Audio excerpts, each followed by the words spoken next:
Vidéo, nous allons poursuivre notre étude sur les caractères héréditaires et l'information qui permet leur expression. Pour cela, je vais utiliser les illustrations de votre livre des pages 27 à 35. Nous avons vu dans les séances précédentes que l'information permettant l'expression des caractères héréditaires s'appelle l'information génétique. Elle est située dans le noyau des cellules. Dans le noyau des cellules, on trouve des molécules d'ADN qui sont enroulées en chromosomes. Les molécules d'ADN sont ici colorées en rose-rouge. À certaines étapes de la vie de la cellule, les chromosomes ne sont pas visibles, comme dans ce noyau entouré en bleu. Mais à d'autres, ils sont visibles, comme dans cet autre noyau, car ils sont beaucoup plus condensés. On aperçoit comme des bâtonnets. On peut alors dessiner un chromosome ainsi, comme une molécule d'ADN, ici en orange, enroulée, on dit aussi pelotonnée, et qui prend alors la forme d'un bâtonnet.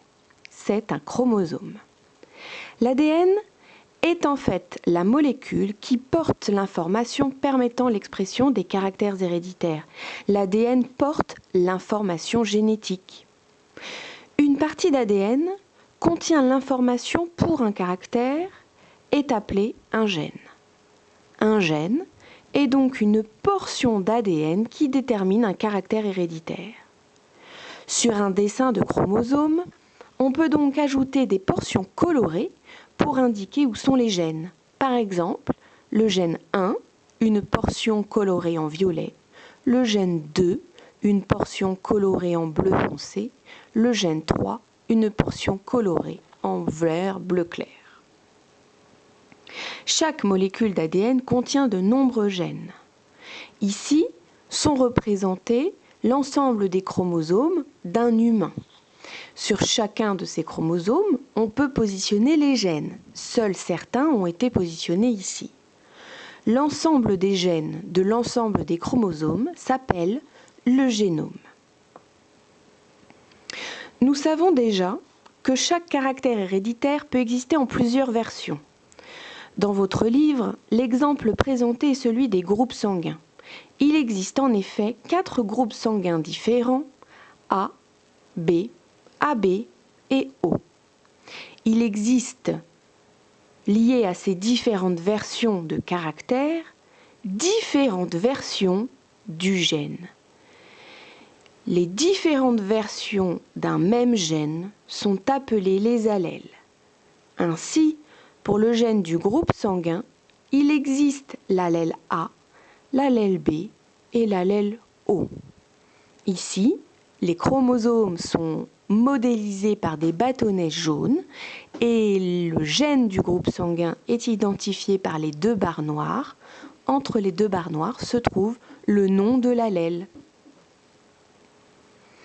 Comme nous l'avons dit tout à l'heure, dans notre génome, nous possédons 46 chromosomes organisés par paires, la 1, la 2, la 3, etc. Nous avons donc 23 paires comme présenté ici. Chaque chromosome est donc présent 2 exemplaires. Nous possédons donc pour chaque gène 2 versions qui peuvent être identiques ou différentes. Ici, un individu possède 2 versions identiques pour le gène du groupe sanguin, 2 versions A.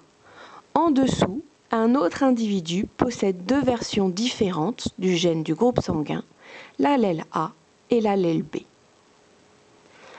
Pour résumer, nous avons vu qu'un chromosome est constitué d'ADN enroulé.